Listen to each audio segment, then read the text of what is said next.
Is that happening to you? Do you spend enough time on the business rather than in it? And if not, maybe this is your kind of wake-up call to do that. I don't know.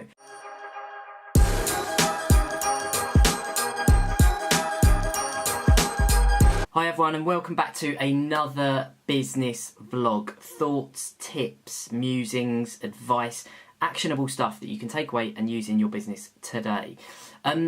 So I was thinking back to a presentation that I went to a couple of years ago by a guy called Rob Baxter, who is the kind of senior coach at Exeter Chiefs, the rugby team. And there was one particular part of his presentation which really stood out to me, which was talking about his job within that team. And he, it's a shame I can't draw this very easily for you, but he drew this, like, imagine a big arrow, right, pointing upwards with a space in the middle of it.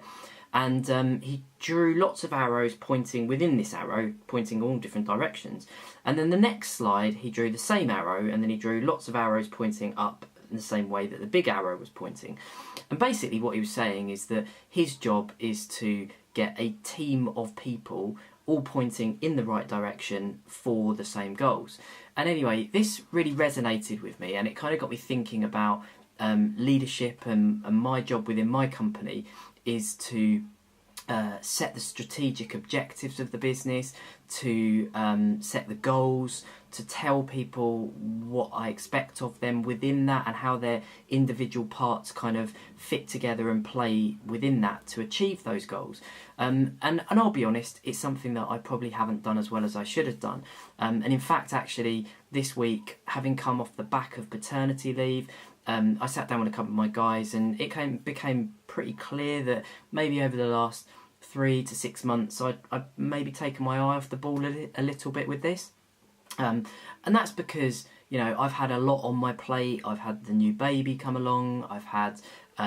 We had some interesting times after Brexit, and I'd really kind of dived back into the kind of dirt of the business, the day-to-day stuff, and taken my eye a little bit off the ball when it comes to leadership, because leadership for me is not just about setting those goals and objectives, but also communicating those to everybody.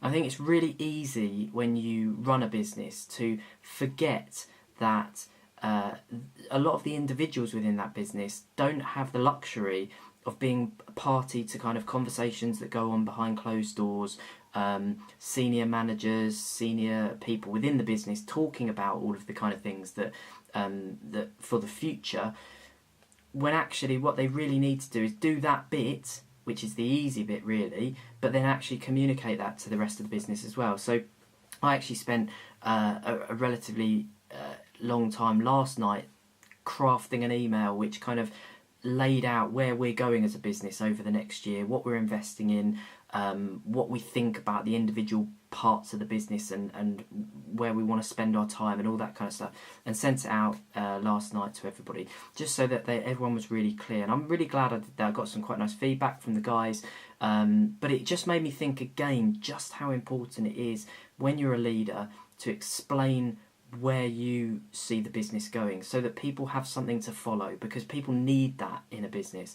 Without that structure, it's very easy for people to go off on their own tangents and do what they think is right. It's not them doing the wrong thing, it's just that they don't necessarily know or haven't been told, so that's what they kind of naturally default back to, is doing what they think is best. So leadership is critical in any size business. I think when we were sort of 5 to maybe 10 people, we didn't really do that at all. We kind of got to where we got to, we did a good job of doing that, but actually as the business grew, that became more and more important. And so about 2 or 3 years ago, we spent quite a long time spending time on those goals and vision and stuff like that, and we haven't really carried that on the whole time, and that's my fault, that's my job to do that. But it is, as I say, very easy to get drawn back into the kind of day-to-day runnings of a business. And I suppose the takeaway for you guys is that happening to you? Do you spend enough time on the business rather than in it? And if not, maybe this is your kind of wake-up call to do that, I don't know. But being interested in your comments, interested in your thoughts, If you've got any guidance to the other people watching this video of ways you do that, that sort of work well, then please put them in the comments and share them below. So I hope that's useful, guys, and until then, I'll see you next time.